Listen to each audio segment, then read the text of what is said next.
Bonjour à tous, on se retrouve aujourd'hui sur ce 15e épisode de Dans la vie d'un consultant SEO. C'est un format où je vous présente de manière authentique du lundi au vendredi mes veilles SEO, ce sur quoi j'ai travaillé aujourd'hui, mes cycles de Pomodoro et à la fin le positionnement de mes mots-clés pour vous montrer un petit peu les outils que j'utilise. Donc ça c'est vraiment pour les hardcore du SEO. Et donc sans plus tarder, je vais vous montrer tout ça. Voilà, donc on y va sans cut. Donc tout d'abord, la première veille SEO que j'ai faite aujourd'hui, c'est une vidéo de Jackie Chou, donc sur le Jackie Chan du SEO, j'aime bien l'appeler, sur des prestats, notamment de press release, en passant par Fiverr. Ça peut être utile pour le SEO local. Néanmoins, voilà, donc il présente un petit peu les services qu'il utilise là-dessus. Bon, intéressant à voir, mais voilà, on est quand même sur de la presta Fiverr, donc toujours faire attention voilà, si vous avez des liens qui redirigent avec ces press release vers votre site. Idéalement, de les avoir voilà, soit en nofollow ou directement qu'il n'y ait pas le lien pour éviter que ça puisse pénaliser le SEO de votre site. Ensuite, on a une deuxième vidéo, donc la vidéo de Greg Morrison qui explique comment créer un site d'autorité. Là-dessus, en fait, il n'y a aucune surprise, toujours. En fait, il parle dans ses vidéos de backlinks et il montre quel service il utilise pour créer des backlinks. Donc là-dessus, c'est très simple. En fait, ce qu'il faut comprendre, c'est qu'au niveau des backlinks que vous allez faire, vous allez avoir un panel de liens vers votre site avec un certain type d'encre.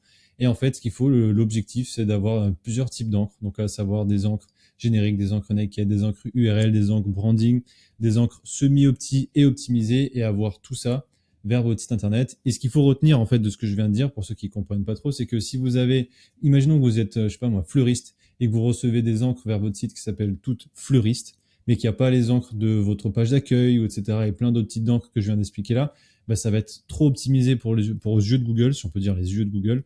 Et en fait, ça va poser problème au niveau de votre référencement. Vous pouvez vous prendre une pénalité qu'on appelle la pénalité Panda. Donc, il n'y a que les animaux dans la pénalité de Google. Et en fait, ce qui se passe, c'est qu'après, votre site aura alors pas du mal à se positionner, mais il sera pas aussi naturel, entre guillemets, parce qu'on appelle ça du référencement naturel aux yeux de Google. Et donc, c'est ça qu'il faut bien gérer. Son panel d'encre et son panel de liens. Et vous avez Majestic qui permet de voir les encres de vos concurrents et voir l'optimisation qu'ils ont eue en fonction d'un mot-clé. Donc, ça permet de savoir dans un marché s'il faut y aller fort ou s'il faut y aller doucement pour notamment être bien référencé là-dessus. Et avec ça, à mettre en facteur, à mettre en corrélation avec plein d'autres facteurs. Donc voilà, ça c'est un petit peu les joies du SEO et c'est ça que j'adore, c'est génial. Troisième vidéo, donc c'est la vidéo de Théo Ramwell, donc sur Journalist AI, donc c'est un outil qu'il utilise, qui nous présente un petit peu tout ça pour notamment là éditer ses articles de blog pour faire facilement, selon lui, du maillage interne et du lien externe, ainsi que voilà, de la réécriture. Je suis pas très friand honnêtement de ce genre d'outils qui font de la réécriture, ça m'intéresse pas parce que moi, dans mes textes, à chaque fois que j'écris mes textes, j'ai une optimisation précise en termes de LSI. Donc c'est un mot un peu compliqué pour dire en fait le champ lexical que je vais utiliser dans mon texte, les phrases et termes NLP que je mets aussi dans mon texte, et le maillage interne que je veux faire moi-même. Donc ça m'intéresse pas trop d'avoir un outil qui peut dire voilà on va faire tel ou tel maillage. Je suis pas très friand de ça. J'aime bien avoir le contrôle absolu de tout ça. Donc c'est pour ça. Ça peut être intéressant pour ceux vraiment qui ont la grosse flemme de le faire. Donc voilà, journaliste AI peut être intéressant. Et la quatrième vidéo, c'est une vidéo plus longue, parce que les autres vidéos d'avant, elles faisaient moins de 10 minutes, plus ou moins 10 minutes. Là, elle fait 1h20. Par contre, c'est une vidéo intéressante de Authority Hacker, qui est un français d'ailleurs, donc c'est cool. Et dans cette vidéo, on a des stratégies plus ou moins détaillées pour faire du lead entrant via YouTube et Instagram, et aussi d'autres approches. Et en fait, dans cette vidéo, donc c'est Lucie, qui est une professeure d'anglais, si je puis dire. Du moins, elle vend des cours d'anglais en anglais, c'est non-native speaker, donc ceux qui sont pas anglais en fait. Et elle a une chaîne YouTube qui cartonne de fou, et elle arrive à faire du lead entrant via sa chaîne YouTube, et elle explique comment durant ces 1h20. Donc, il lui pose des questions très pertinentes durant ces 1h20 de vidéo. Et donc, si vous êtes vraiment intéressé par cette approche-là, YouTube et récupérer du lead, je vous conseille vivement de regarder cette vidéo d'1h20. Aujourd'hui, sur quoi j'ai travaillé, ça a été très simple en fait. J'ai créé j'ai travaillé sur la création de cette vidéo. J'ai aussi sur le site, sur la liste de liens que le site de ma femme reçoit, où j'avais fait des citations locales. Pour rappel, j'avais acheté 400 liens qui sont censés être des citations locales, donc pousser le Google My Business fiche d'établissement, qu'on appelle ça maintenant, de ma femme, donc qui est située à la fois à Cessin, à Cessiné, à Saint-Imier et à Vif. Et j'ai poussé la fiche de Cessin pour voir ce que ça a donné. Donc typiquement, ce qu'il faut garder en tête, c'est que localement, si vous voulez être bon en référencement local, il faut déjà avoir une adresse. Idéalement, si vous pouvez mettre le mot-clé de votre mot-clé principal dans votre fiche. Donc moi, par exemple, c'est ostéopathe Cessin. Il est possible, il y a des marchés Par exemple, le mien, en tant que consultant SEO, où Google vous fait sauter directement le mot-clé, en fait. Je pense que c'est le mot qui est le mot SEO qu'il n'aime pas, ou du moins qu'on joue trop avec son algo, c'est trop cramé. Donc il n'aime pas trop. Mais par contre, ostéopathe, c'est ça, aucun souci. Et donc, du coup, ça aide à remonter dans le référencement. La fiche, elle est toute neuve, elle est déjà troisième, alors qu'il y en a d'autres qui sont là il y a beaucoup plus longtemps que la fiche que j'ai créée. Donc, ça aide. Ensuite, là-dessus, recevoir des avis, bien évidemment, c'est le plus important. Et ensuite, l'autre point aussi, c'est de recevoir des citations locales. Et donc, les citations locales, c'est ce que j'ai mis en place. Et donc, c'est recevoir, en fait, des backlinks qui mettent en avant le NAP, ce qu'on appelle Name, Address, Phone Number. Donc, tout en anglais parce que ça vient des États-Unis, forcément. Mais en gros, ce que ça veut dire, c'est qu'il vous faut des backlinks qui mettent en avant votre nom, idéalement le nom que vous avez mis sur votre fiche My Business. Donc moi, c'est ostéopathe, c'est un bar vertical recluse berger marine. Donc c'est pour ça que j'ai mis exactement ce nom-là, l'adresse exacte. Donc il vous faut une adresse physique. Idéalement, si vous n'avez pas d'adresse physique, rien de dramatique, mais vous serez moins optimisé que ceux qui ont une adresse physique, tout simplement. Et ensuite, il faut faut que le backlink se mette en avant votre phone. Et à la fin aussi, le meilleur backlinks possible, c'est des backlinks qui ont des Google Maps en embed. Donc ce embed en anglais, en français, ça veut dire des maps intégrées, une Google Map intégrée directement dans le backlinks, donc qui va vous faire comprendre à Google qu'en fait, c'est situé à cet endroit-là. Et encore mieux, c'est quand on a des directions. Alors les backlinks, généralement, ça fait genre voir la direction ou voir l'itinéraire en français. Ça, c'est le top du top. Voilà, si vous avez tout ça de réuni, c'est vraiment le top du top. Voilà, donc ça c'était vraiment sur quoi j'ai travaillé aujourd'hui. Donc j'ai fait le listing en fait des backlinks qui sont bons, pas bons, etc. Enfin bref, je vous partagerai tout ça dans une prochaine vidéo quand j'aurai fini ce travail-là. Au niveau de mes cycles de Pomodoro, j'ai pas eu de travail précis aujourd'hui dans le sens où j'ai pas eu à monitorer le travail sur le site de mes clients parce qu'en fait, tout simplement, je l'ai pas fait. Aujourd'hui, j'ai travaillé que sur mes sites perso, donc c'est pour ça que j'ai rien à monitorer là-dessus. Et ensuite, très rapidement, on va voir l'évolution de mes mots-clés. Donc là, si vous êtes ici, si vous êtes vraiment un hardcore du SEO et ça vous intéresse de savoir quel outil j'utilise et l'évolution de mes mots-clés là-dessus pour voir voilà, un petit peu comment ça fonctionne. Donc, on se retrouve sur mon outil qui s'appelle SpiceHerp, qui est pour moi le meilleur, je vais peut-être pas m'avancer non plus là-dessus, mais qui est un très bon outil pour faire du positionnement, enfin suivre l'évolution de ces positions de mots-clés jour par jour. Voilà.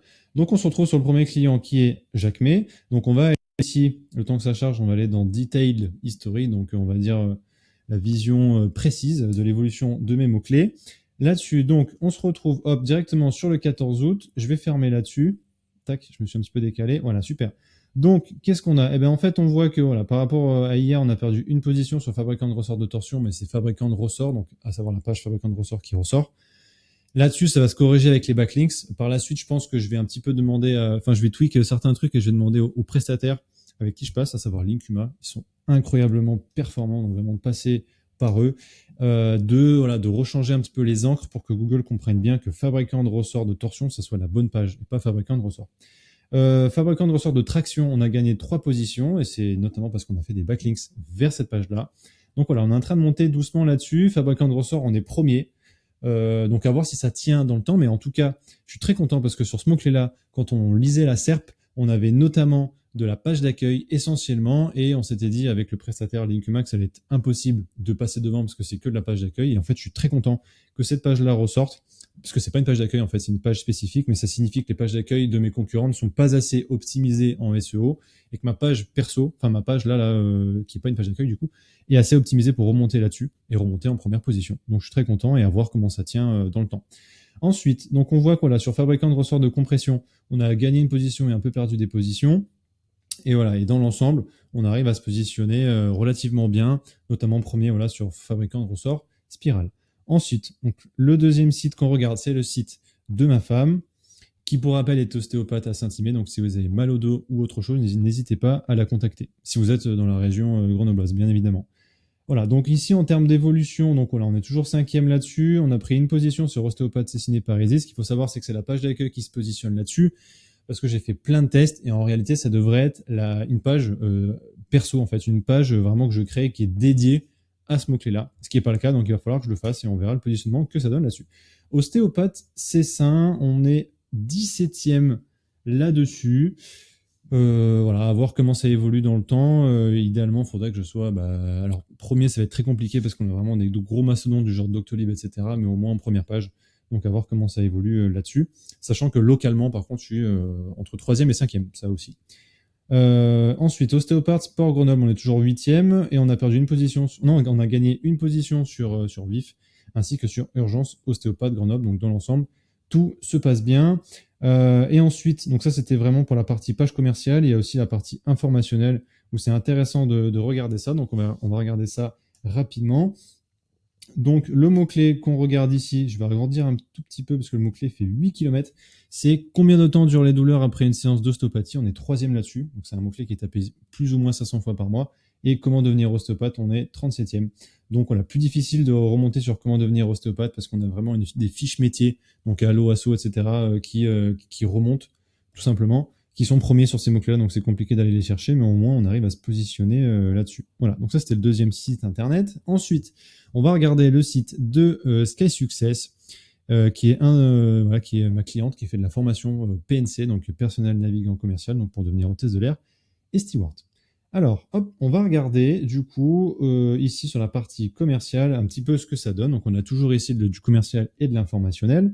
Ce que l'on voit, c'est donc formation anglais PNC, on a pris une position. On est toujours stabilisé sur formation hôtesse de l'air, on a 36e position, ça prend du temps.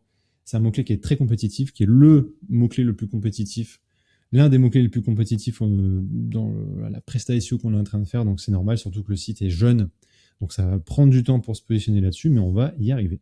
Formation PNC, on est 11e, même si, quand on regarde, voilà, ici on a la bonne page qui est 17e. En fait, on est 11e avec la page d'accueil qui se positionne là-dessus, et moi je veux que ça soit l'autre page, la bonne page, qui se positionne dessus. Donc hier sur la bonne page on était 15e et aujourd'hui on est 17e, donc à voir comment ça évolue là-dessus.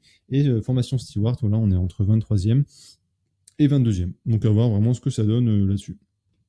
Ensuite, on va regarder la partie informationnelle, parce que maintenant on en a. Alors, à quoi consiste le test PNC EasyJet? On est premier, en même temps rien de bien compliqué parce que c'est un mot-clé qui est très faible, entre 0 et 10 dans SEMrush. Alors, SEMrush fait apparaître que du 0, mais en réalité c'est du 0,10, parce que c'est une moyenne lycée au fur et à mesure des mois, quoi. Et âge retraite hôtesse de l'air qui est tapé 90 fois par mois, on est troisième pour le moment. À voir ce que ça donne. Le positionnement va fortement osciller, je pense, parce que c'est toujours comme ça que Google fait, ce qu'on appelle la Google Dance, donc la danse de Google. Donc on va se retrouver 3e, puis 10e, puis 15e, puis on va revenir. Enfin bref, ça va être un petit peu le yo-yo pour un moment se stabiliser. Donc voilà, c'est comme ça que ça fonctionne. Et enfin, on se retrouve sur mon sur mon client, donc sur la dernière fiche, là, Transimo, qui est une agence immobilière à Sarlat-la-Canéda, dans le Périgord. On va regarder la partie, pareil, partie commerciale ici. Donc voilà, c'est vraiment le travail que je fais tous les jours, que je regarde vraiment le positionnement de mes mots-clés de mes clients à chaque fois.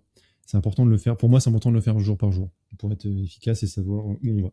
Donc voilà, agence immobilière Sarlat-la-Canéda, on est toujours troisième. On est vraiment ancré dans cette troisième position. J'arrive pas à aller chercher plus haut. Il y a des moments où il va taper premier, mais ça reste 2 heures et après ça repart.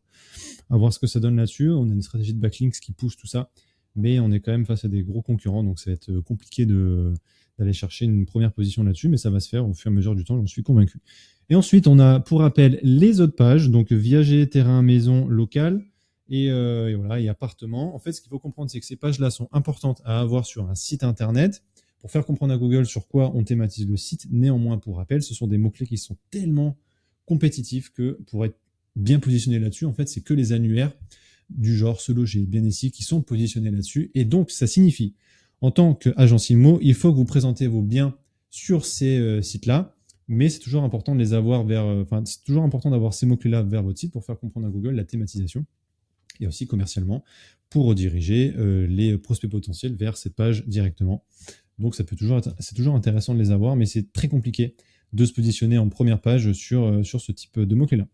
Donc voilà, ça c'était pour la partie commerciale. Et pour la partie informationnelle, donc là on a ce premier mot-clé, je vais agrandir un tout petit peu. Comment calculer le prix de vente d'un appartement loué où on est 11e, on s'est stabilisé en 11e position.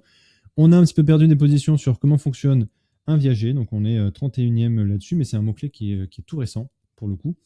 Je l'ai fait hier l'article, donc on va voir ce que ça donne en termes de positionnement. Comment on va y arriver, comment mettre en vente son appartement? Rien du tout. Voilà, il y a Walou, donc ça fait plaisir. Il n'y a rien du tout. Et pareil pour comment négocier l'achat d'un appartement. On a pris des positions sur comment rédiger une offre d'appartement, enfin une offre d'achat d'appartement. Voilà, donc ça augmente un petit peu. On a perdu des positionnements sur comment se passe l'achat d'un appartement. Et enfin, on est premier sur quel papier garder après vente appartement. Franchement, c'est cool. Je suis très content de retour. Très content de ce positionnement-là. Cette vidéo, elle est un petit peu plus longue que d'habitude. On est à 15 minutes, c'est parce que j'ai expliqué des principes fondamentaux du SEO.